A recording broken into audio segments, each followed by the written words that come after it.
¿Dónde enterraste tu otra pierna, monstruo? ¿La plantaste como fertilizante para que crezcan más cojas asquerosas como tú? La voz de mi yerno Eduardo me atravesó como un puñal mientras espiaba desde mi ventana.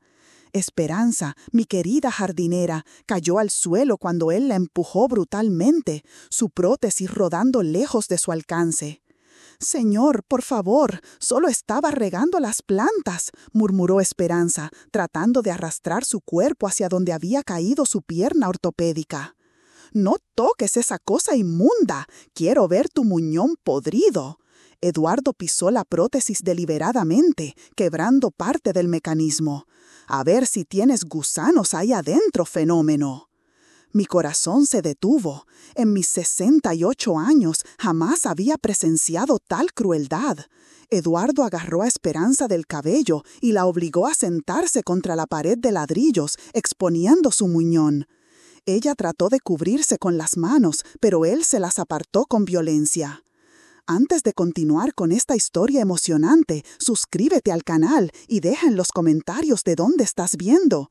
Estoy seguro de que mi historia tocará tu corazón. ¡Mírenlo! ¡Es asqueroso! Eduardo sacó su teléfono y comenzó a grabar. Una mujer defectuosa, pretendiendo trabajar en una casa decente. ¿No te da vergüenza mostrar esa carne mutilada, coja de mierda?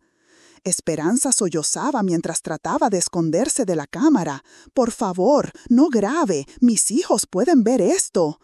«Perfecto. Que vean qué clase de madre monstruosa tienen. Una tullida inútil que no sirve ni para mendigar».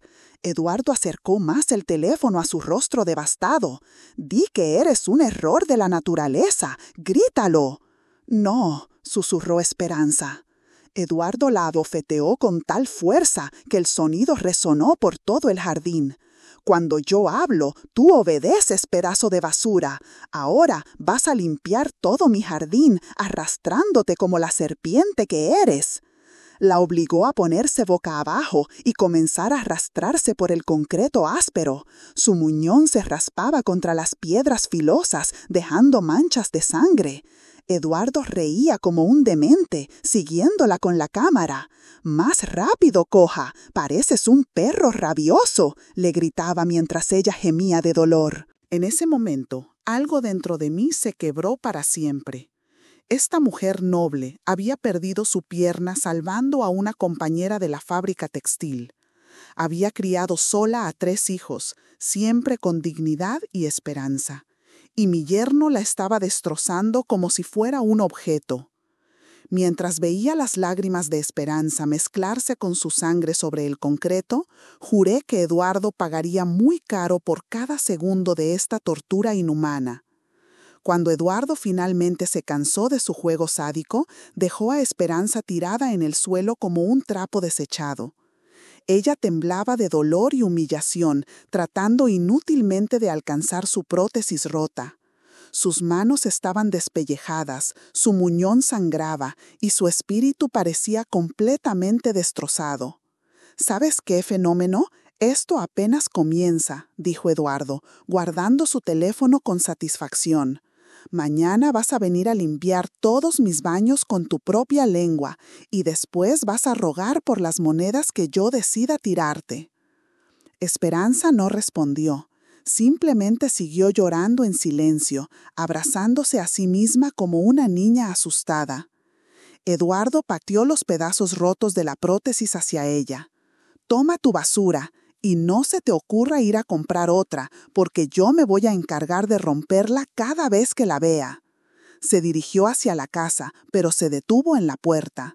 «Ah, y si le dices algo de esto a mi esposa o a mi suegra, juro que voy a ir a tu casa y voy a hacer lo mismo con tus hijos. ¿Me entendiste, coja de mierda?»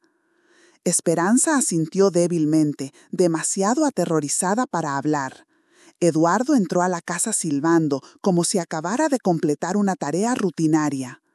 Yo seguía paralizada detrás de la ventana, siendo testigo del momento exacto en que el alma de una mujer inocente se hacía pedazos. Conocía la historia de Esperanza desde el día que llegó a mi puerta 5 años atrás. Había venido recomendada por la señora González, mi vecina, quien sabía que yo necesitaba ayuda con el jardín debido a mi artritis.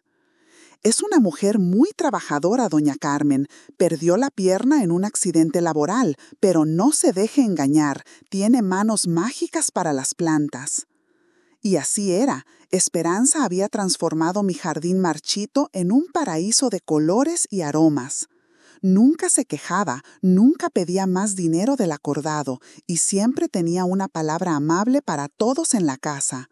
Mis nietos la adoraban. Ella les había enseñado los nombres de todas las flores y cómo cuidarlas con amor. «Doña Carmen, ¿está usted bien?». La voz de mi hija Sofía me sacó de mis pensamientos. Había bajado para desayunar, radiante como siempre, sin idea de lo que su esposo acababa de hacer en nuestro jardín. Sí, hija, solo estaba viendo el jardín, mentí, limpiándome las lágrimas que no sabía que habían comenzado a rodar por mis mejillas. ¿Has visto a Eduardo? Se fue muy temprano y no desayunó. Sofía se acercó a la ventana donde yo estaba. Esperanza ya no estaba visible, probablemente se había arrastrado hasta la calle para irse. No, no lo he visto, volví a mentir. ¿Cómo podía decirle a mi propia hija que había criado y amado a un monstruo? ¿Cómo podía destruir su mundo perfecto con la verdad sobre el hombre con quien compartía la cama? Sofía se sirvió café y comenzó a hablar animadamente sobre sus planes para el fin de semana. Sus palabras se convirtieron en un murmullo lejano mientras yo seguía procesando la brutalidad de lo que acababa de presenciar. Mi yerno no era solo un hombre cruel, era un depredador que disfrutaba destruyendo a los vulnerables. Pero lo que más me dolía era darme cuenta de que yo había sido cómplice silenciosa. Durante 5 años había visto las señales, cómo Eduardo hablaba despectivamente del servicio doméstico, cómo trataba con desdén a cualquiera que consideraba inferior, cómo su sonrisa se convertía en una mueca sádica cuando creía que nadie lo veía. Y ahora Esperanza había pagado el precio de mi silencio y mi cobardía. Esa noche no pude dormir. Cada vez que cerraba los ojos veía el rostro devastado de Esperanza, escuchaba sus gemidos de dolor, sentía el peso de mi propia complicidad. A las 3 de la madrugada me levanté y fui a la cocina a prepararme un té de manzanilla, esperando que me calmara los nervios. Fue ahí, sentada en la penumbra de mi cocina, donde comencé a planear la venganza más elaborada de mi vida. Eduardo había cometido un error fatal. Había subestimado a una mujer de mi edad y experiencia. Creía que por tener dinero y juventud podía pisotear a quien se le ocurriera, pero se había metido con la persona equivocada, en el momento equivocado y bajo las circunstancias equivocadas.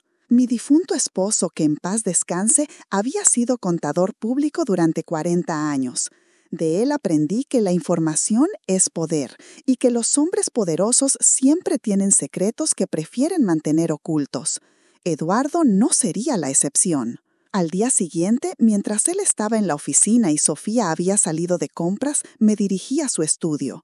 Durante meses había visto cómo se encerraba ahí para sus llamadas importantes, siempre asegurándose de que la puerta estuviera bien cerrada. Era hora de descubrir qué escondía mi querido yerno. Su computadora estaba protegida con contraseña, pero Eduardo era tan arrogante que había usado la fecha de nacimiento de Sofía. En menos de 5 minutos tenía acceso completo a su mundo digital, y lo que encontré me heló la sangre. Correos electrónicos con empresarios corruptos, facturas falsas, cuentas bancarias secretas en paraísos fiscales. Mi yerno no era solo un abusador, era también un criminal de cuello blanco que había estado lavando dinero durante años. Las cifras eran astronómicas, millones de pesos que había desviado de las empresas de construcción donde trabajaba como consultor. Pero eso no era todo. En una carpeta oculta encontré videos y fotografías que me revolvieron el estómago. Eduardo había estado documentando sus abusos durante meses, no solo hacia Esperanza, sino hacia otras empleadas domésticas, meseras y cualquier mujer que considerara vulnerable. Los archivos estaban organizados por fechas y nombres, como si fueran trofeos de caza. Mi mano tembló cuando vi un video fechado apenas la semana pasada. Eduardo había llevado a una joven empleada del restaurante donde almorzaba con frecuencia a un hotel de paso. La había drogado y filmado mientras abusaba de ella. La chica no podía tener más de 20 años. En ese momento supe que no estaba lidiando solo con un hombre cruel, sino con un depredador serial que había estado operando bajo mi propio techo durante años. Y yo, ciega por el amor hacia mi hija y la aparente estabilidad económica que él proporcionaba, había sido su cómplice inconsciente. Copié todos los archivos en una memoria USB y borré cualquier rastro de mi intrusión en su computadora. Después, llamé a mi viejo amigo Roberto, quien había sido inspector de policía durante 30 años antes de jubilarse. Si alguien sabía cómo manejar esta situación, era él. «Carmen, lo que me estás contando es muy grave», me dijo Roberto después de revisar parte del material que le llevé. «Este hombre no es solo un abusador doméstico, es un delincuente de alto perfil. Los videos que tiene podrían arruinar docenas de vidas si salen a la luz». «¿Qué puedo hacer, Roberto? No puedo permitir que siga lastimando gente inocente, pero tampoco puedo destruir la vida de mi hija». Roberto se quitó los lentes y me miró con la seriedad que solo los años de experiencia pueden dar. «Carmen, hay una forma de hacer esto, pero va a requerir paciencia y mucha precisión. Tu yerno ha construido un castillo de naipes. Solo necesitamos encontrar la carta correcta para tirarlo todo abajo». Salí de la casa de Roberto con un plan tan detallado como despiadado.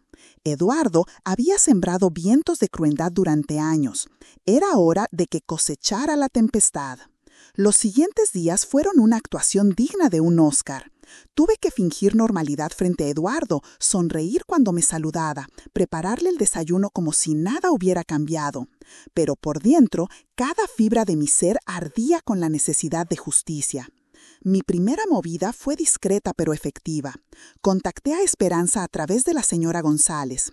La pobre mujer había estado encerrada en su casa desde el incidente, demasiado avergonzada y aterrorizada para salir. Su prótesis estaba completamente destruida y no tenía dinero para repararla. «Esperanza, necesito que me ayudes con algo muy importante», le dije cuando finalmente accedió a verme en el parque cerca de su casa. «Sé lo que te hizo Eduardo y voy a hacer que pague por ello, pero necesito tu testimonio». Sus ojos se llenaron de lágrimas. «Doña Carmen, él me amenazó. Dijo que si hablaba iba a lastimar a mis hijos». «No va a poder lastimar a nadie cuando terminemos con él», le aseguré, tomando sus manos temblorosas entre las mías. «Te prometo que él va a pagar por cada lágrima que te hizo derramar». Le expliqué parte de mi plan, sin revelar los detalles más escabrosos que había descubierto en la computadora de Eduardo. Esperanza era una víctima. No necesitaba saber que había docenas más como ella. Mientras tanto, en casa, Eduardo seguía comportándose como el yerno perfecto. Traía flores a Sofía, jugaba con los niños, me ayudaba con las compras. Pero yo podía ver detrás de la máscara. Conocía ahora la serpiente que se escondía bajo esa sonrisa encantadora. «Mamá, ¿has notado algo raro en Eduardo últimamente?», me preguntó Sofía una tarde mientras tomábamos té en la sala. Mi corazón se aceleró. «¿A qué te refieres, hija?» «No sé, como que está más cariñoso de lo normal. Anoche me despertó con flores y chocolate sin ninguna razón especial. Y esta mañana insistió en llevar a los niños al colegio personalmente». Sofía parecía más confundida que preocupada. Es como si estuviera tratando de compensar algo. Era exactamente lo que yo sospechaba. Los depredadores como Eduardo tenían ciclos. Primero atacaban, después sentían remordimiento o temor a ser descubiertos, y finalmente compensaban con gestos exagerados de afecto. Era el patrón clásico del abusador. Tal vez solo está pasando por una etapa romántica. Mentí sonriendo forzadamente. Pero esa misma noche, Eduardo cometió otro error que selló definitivamente su destino. Eran casi las 11 cuando escuché voces en el jardín. Me asomé por la ventana y vi a Eduardo hablando por teléfono, paseándose nerviosamente entre mis rosales.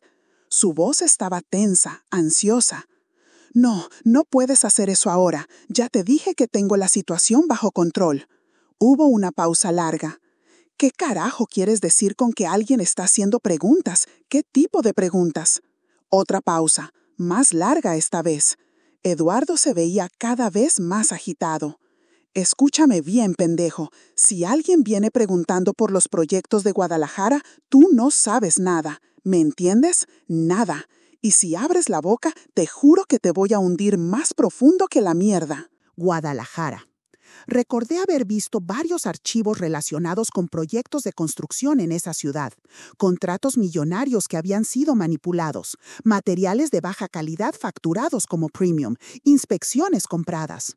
Eduardo había estado robando no solo dinero, sino poniendo en riesgo la vida de miles de personas que vivirían en esos edificios defectuosos. No me importa si tienes familia, cabrón. Yo también tengo familia y no voy a dejar que un cobarde como tú la ponga en peligro. La voz de Eduardo se había vuelto amenazante, peligrosa. Tú firmas lo que yo te diga que firmes, o te juro que vas a aparecer flotando en el río. Ahí estaba, la confirmación de que mi yerno no era solo un abusador y un ladrón, sino también un hombre capaz de asesinato. El monstruo que vivía bajo mi techo estaba dispuesto a matar para proteger sus secretos. Cuando Eduardo terminó la llamada y entró a la casa, yo ya estaba en mi habitación, fingiendo dormir. Pero mi mente trabajaba a toda velocidad, ajustando los detalles finales de mi venganza. Roberto tenía razón. Eduardo había construido un castillo de naipes, pero no era suficiente con tirarlo abajo. Yo quería que el derrumbe fuera tan espectacular, tan devastador, que nunca pudiera volver a levantarse. Mi yerno había cometido el error de lastimar a una mujer inocente frente a mis ojos. Ahora iba a descubrir que algunas abuelitas mexicanas no perdonan, no olvidan y definitivamente no se dejan intimidar. La guerra había comenzado y yo tenía todas las armas que necesitaba para ganarla. El momento de la verdad llegó un sábado por la mañana. Eduardo estaba desayunando tranquilamente, leyendo el periódico y haciendo planes para llevar a los niños al parque. Sofía había salido temprano a su clase de yoga y la empleada doméstica tenía el día libre. Éramos solo él y yo en la casa. «Buenos días, suegra», me saludó con esa sonrisa falsa que ya conocía también. «¿Qué tal durmió?» «Muy bien, gracias», respondí sirviéndome café con manos aparentemente tranquilas. «Eduardo, necesito hablar contigo sobre algo importante». Él levantó la vista del periódico ligeramente curioso. «Claro, dígame». Saqué la memoria USB de mi bata y la puse sobre la mesa, junto a su taza de café. Eduardo la miró con confusión al principio, pero lentamente el color comenzó a desaparecer de su rostro. «¿Qué es eso?», preguntó, pero su voz ya había perdido la confianza. «Es tu vida, Eduardo. Toda tu vida.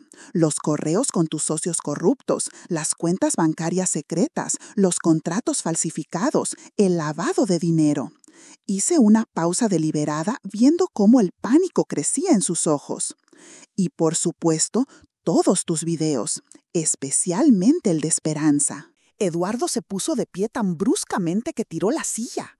«¿Cómo carajo obtuviste eso? Esa es información privada». «¿Privada?»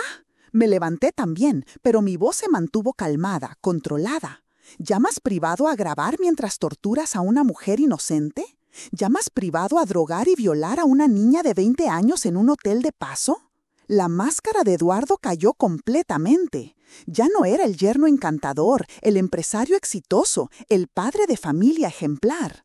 Ahora podía ver al depredador real, al monstruo que había estado escondiendo durante años.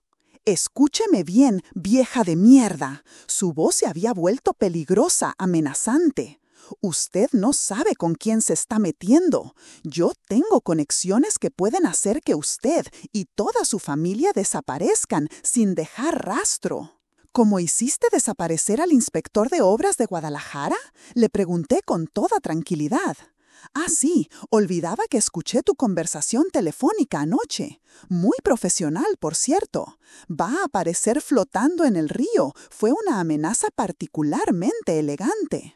Eduardo se acercó a mí, sus manos convertidas en puños. Por un momento pensé que iba a golpearme, pero había subestimado mi preparación. No me toque, Eduardo, porque si lo hace, esta conversación se va a transmitir en vivo a 3 teléfonos diferentes. Le mostré el pequeño dispositivo que tenía prendido en mi bata. Mi amigo Roberto está escuchando cada palabra desde su auto, parqueado afuera. Su ex compañero de la policía judicial está en el café de la esquina.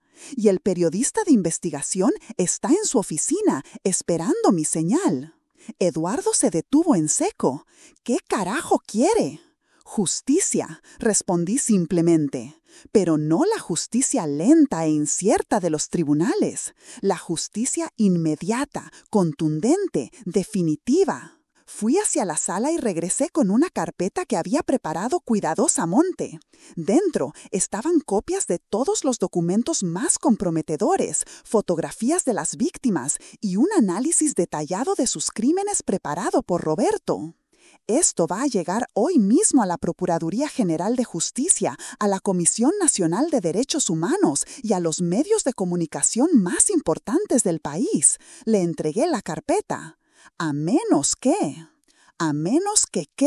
Eduardo prácticamente gruñó. A menos que hagas exactamente lo que yo te diga, cuando yo te lo diga, durante el tiempo que yo considere necesario. Me senté nuevamente, recuperando mi taza de café como si estuviéramos discutiendo el clima, empezando por pedirle perdón de rodillas a Esperanza. Eduardo soltó una carcajada amarga. ¿Está loca? Yo no me voy a arrodillar frente a esa coja de mierda.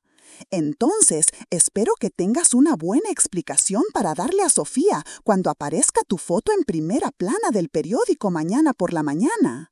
Me recosté en mi silla, disfrutando del momento. La realidad de la situación comenzó a penetrar en su cerebro. Eduardo se dejó caer en su silla, poniendo las manos en la cabeza. ¿Qué quiere que haga? Primero, vas a compensar económicamente a Esperanza. Le vas a pagar una cantidad suficiente para que pueda comprar la mejor prótesis disponible y mantener a sus hijos durante al menos 5 años. Eduardo asintió débilmente. Segundo, vas a confesarle a Sofía que has estado teniendo una aventura y que necesitas tiempo para reflexionar. Te vas a ir de esta casa y no vas a regresar hasta que yo te lo permita. ¿Qué? No puedo hacer eso. Sofía es mi esposa. Sofía merece algo mejor que un violador, Eduardo. Y si no lo haces voluntariamente, ella va a enterarse de la verdad de una forma mucho más dolorosa. Eduardo guardó silencio durante varios minutos, procesando sus opciones limitadas. Finalmente, levantó la vista, con los ojos llenos de odio, pero derrotados. ¿Y después qué? Después de hacer todo eso, va a destruir las evidencias. Sonreí por primera vez en días. Oh, no, querido yerlo. Las evidencias se van a quedar exactamente donde están, como una póliza de seguro. Si alguna vez vuelves a lastimar a alguien, si alguna vez amenazas a mi familia, si alguna vez se te ocurre vengarte, todo va a salir a la luz inmediatamente. Eduardo había caído en la trampa perfecta. No podía escapar, no podía atacar, no podía hacer nada más que obedecer.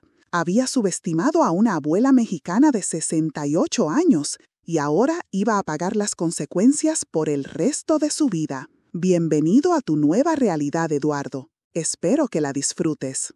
3 meses después, mientras regaba las flores de mi jardín en una mañana soleada, reflexionaba sobre cómo había cambiado todo. Eduardo había cumplido al pie de la letra cada una de mis exigencias. Le había dado a Esperanza suficiente dinero para comprar una prótesis de última generación y abrir su propio vivero de plantas. Había confesado a Sofía sobre una supuesta aventura y se había mudado a un apartamento del otro lado de la ciudad. Sofía había llorado durante semanas, pero también había comenzado a redescubrir quién era ella sin la sombra controladora de Eduardo. Había vuelto a sus clases de pintura, había reconectado con amigas que había perdido durante el matrimonio Y por primera vez en años la veía realmente feliz. Los niños extrañaban a su padre, por supuesto, pero Eduardo los visitaba los fines de semana bajo mi estricta supervisión. Había cambiado completamente su comportamiento con ellos. Ya no era el padre autoritario y distante, sino que parecía genuinamente interesado en su bienestar.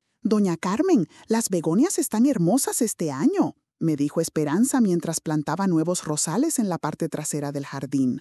Su nueva prótesis era tan avanzada que apenas se notaba su cojera, y su confianza había regresado gradualmente.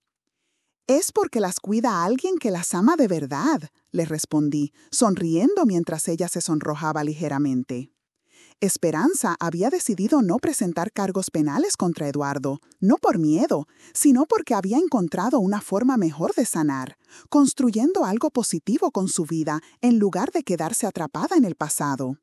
Su vivero estaba prosperando, sus hijos habían vuelto a la universidad y ella había comenzado a dar conferencias sobre superación personal en centros comunitarios. ¿Sabe qué es lo más extraño, doña Carmen?, me preguntó Esperanza mientras podaba las rosas. A veces pienso que lo que pasó fue una bendición disfrazada. Si Eduardo no hubiera sido tan cruel conmigo, usted nunca habría descubierto quién era realmente, y él podría haber seguido lastimando gente durante años. Tenía razón. En las semanas posteriores a mi confrontación con Eduardo, Roberto y yo habíamos ayudado discretamente a 5 mujeres más que aparecían en sus videos. Todas habían recibido compensación económica y apoyo psicológico. Ninguna quiso presentar cargos, pero todas estaban sanando a su manera. Eduardo mismo había comenzado terapia psicológica intensiva. Al principio lo hizo solo para complacer mis exigencias, pero gradualmente parecía estar enfrentando genuinamente sus demonios internos. El terapeuta me había dicho confidencialmente que Eduardo había comenzado a mostrar signos reales de remordimiento y cambio. La venganza más dulce, me había dicho mi amigo Roberto una tarde, es cuando el enemigo se transforma en una mejor persona. Una tarde, mientras preparaba café para Sofía y sus amigas que habían venido a visitarla, escuché la risa de mis nietos jugando en el jardín con Esperanza. Ella les estaba enseñando a plantar semillas de girasol, explicándoles pacientemente cómo la paciencia y el cuidado podían transformar algo tan pequeño en algo hermoso y grande. «Mamá», Sofía se acercó a mí en la cocina. «Quería agradecerte por todo lo que has hecho estos meses. Sé que no ha sido fácil para ti tampoco». «¿A qué te refieres, hija?» «A cómo manejaste todo el asunto con Eduardo. Sé que sabías que algo no estaba bien mucho antes de que él me confesara sobre la aventura. Una madre siempre sabe». Sofía me abrazó fuertemente. «Gracias por darme el espacio para descubrirlo por mí misma, en lugar de forzarme a ver algo para lo que no estaba lista». Si ella supiera toda la verdad, pero había decidido que algunos secretos era mejor llevarlos a la tumba. Sofía era una mujer fuerte e inteligente. No necesitaba cargar con el peso de saber exactamente qué clase de monstruo había sido su exesposo. La mañana del domingo, Eduardo llegó puntualmente para su visita semanal con los niños. Ya no era el hombre arrogante y cruel que había torturado a Esperanza en mi jardín. Caminaba con la cabeza baja, hablaba con respeto y trataba a todos con una amabilidad que parecía genuina, aunque nacida del miedo. «Buenos días, doña Carmen», me saludó, quitándose el sombrero como hacía mi difunto esposo cuando era joven. «Buenos días, Eduardo». Mi voz seguía siendo firme, pero ya no cargada de la ira que había alimentado mi venganza. «Los niños están desayunando. Pueden ir al parque, pero quiero que regresen antes de las 5». «Sí, señora, por supuesto». Eduardo dudó un momento antes de continuar. «Doña Carmen, quería decirle que he estado yendo a terapia, no solo porque usted me lo pidió, sino porque realmente quiero cambiar». Lo miré directamente a los ojos por primera vez en meses. Había algo diferente ahí, algo que no había visto durante todos los años que había vivido en mi casa. Vulnerabilidad genuina, remordimiento real. «Me alegra escuchar eso, Eduardo, pero recuerda que los cambios verdaderos se demuestran con acciones, no con palabras». Él asintió solemnemente. «Lo sé, y quiero que sepa que nunca voy a poder agradecerle lo suficiente por no haberme destruido cuando podría haberlo hecho. Merecía algo mucho peor de lo que me hizo». Era cierto. Podría haberlo enviado a la cárcel durante décadas. Podría haber destruido no solo su vida, sino la de mi hija y mis nietos también. Pero había elegido un camino diferente, más difícil, pero más efectivo. La venganza fácil hubiera durado unos años, Eduardo. La lección que aprendiste va a durar toda tu vida. Después de que se llevara a los niños, Esperanza y yo continuamos trabajando en el jardín. Habíamos decidido crear una sección especial dedicada a plantas que simbolizaran la superación. Bambú por la flexibilidad, lotus por renacer de la adversidad, girasoles por buscar siempre la luz. Doña Carmen, ¿puedo preguntarle algo?, dijo Esperanza mientras plantaba un nuevo rosal blanco. Por supuesto. ¿Usted realmente cree que la gente puede cambiar? ¿Que alguien como Eduardo puede dejar de ser quien era? Reflexioné cuidadosamente antes de responder. Creo que la mayoría de la gente no cambia porque nunca enfrenta las consecuencias reales de sus acciones. Eduardo tuvo que elegir entre cambiar o perderlo todo. Esa clase de motivación puede ser muy poderosa. Esperanza sonrió, esa sonrisa dulce que había recuperado gradualmente durante los últimos meses. Mi abuela siempre decía que las flores más hermosas crecen en la tierra que ha sido mejor abonada con sufrimiento. Tenía razón su abuela. El jardín nunca había estado más hermoso. Cada planta parecía brillar con vida nueva, alimentada no solo por la tierra rica, sino por el amor y la esperanza que habíamos sembrado después de la tormenta. Esa tarde, mientras preparaba la cena y esperaba que los nietos regresaran, recibí una llamada inesperada. «Doña Carmen, habla María José, del Centro de Mujeres Sobrevivientes». La voz sonaba emocionada. «Quería contarle que Esperanza dio una conferencia increíble aquí la semana pasada. 23 mujeres se quedaron después para pedirle consejos sobre cómo reconstruir sus vidas después de experiencias traumáticas». Me senté en mi silla favorita, sonriendo mientras escuchaba. No me sorprende. Esperanza tiene un don especial para ayudar a las cosas heridas a crecer de nuevo. Querríamos invitarla a usted también a dar una charla sobre cómo las familias pueden apoyar a las sobrevivientes de abuso. Esperanza nos contó cómo usted la defendió cuando más lo necesitaba. Después de colgar el teléfono, caminé hacia el jardín, donde Esperanza estaba regando los girasoles que habíamos plantado la semana anterior. Las pequeñas plantas ya comenzaban a mostrar sus primeras hojas verdaderas, prometiendo convertirse en flores gigantes que siempre buscarían el sol. «Esperanza, me acaban de invitar a dar una charla en el Centro de Mujeres».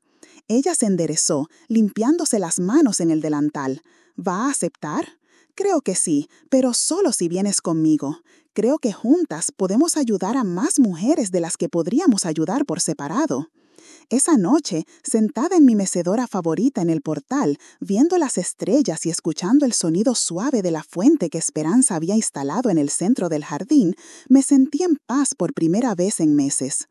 Había aprendido algo importante a mis 68 años, que la justicia no siempre viene de los tribunales o las autoridades. A veces viene de una abuela decidida que no está dispuesta a quedarse callada cuando ve sufrir a los inocentes. Eduardo seguía pagando por sus crímenes, no con años en prisión, sino con la carga de vivir cada día sabiendo que su vida podía desmoronarse en cualquier momento si volvía a hacer daño. Era una prisión invisible pero efectiva, una que lo obligaba a ser mejor persona no por bondad innata, sino por supervivencia. Y Esperanza, mi querida Esperanza, había florecido como las rosas de mi jardín después de una tormenta devastadora. Su risa volvía a llenar el aire matutino, sus manos volvían a crear belleza donde antes había desolación, y su corazón volvía a tener esperanza en el futuro. A veces, pensé, mientras me mecía suavemente bajo las estrellas, la venganza más poderosa no es destruir a quien nos lastimó, sino asegurarse de que nunca más pueda lastimar a nadie más, mientras ayudamos a sus víctimas a sanar y crecer. 6 meses después, el Vivero de Esperanza había ganado un premio municipal por su trabajo con mujeres sobrevivientes de violencia. Eduardo continuaba en terapia y había comenzado a donar silenciosamente a organizaciones de ayuda a víctimas de abuso. Y yo había descubierto que mi historia podía inspirar a otras mujeres mayores a no quedarse calladas frente a la injusticia. Mi jardín nunca había estado más hermoso, mi familia nunca había estado más unida, y mi conciencia nunca había estado más tranquila. Había cumplido mi promesa. Eduardo había pagado por cada lágrima de esperanza, pero el pago había sido transformación en lugar de destrucción. Y esa, reflexioné, mientras las estrellas brillaban sobre mis flores, era la venganza más perfecta que una abuela podía pedir. Si esta historia tocó tu alma, dale like, suscríbete y comparte tu reflexión en los comentarios. Para la próxima historia, haz clic en la caja a la izquierda. Gracias por acompañarme.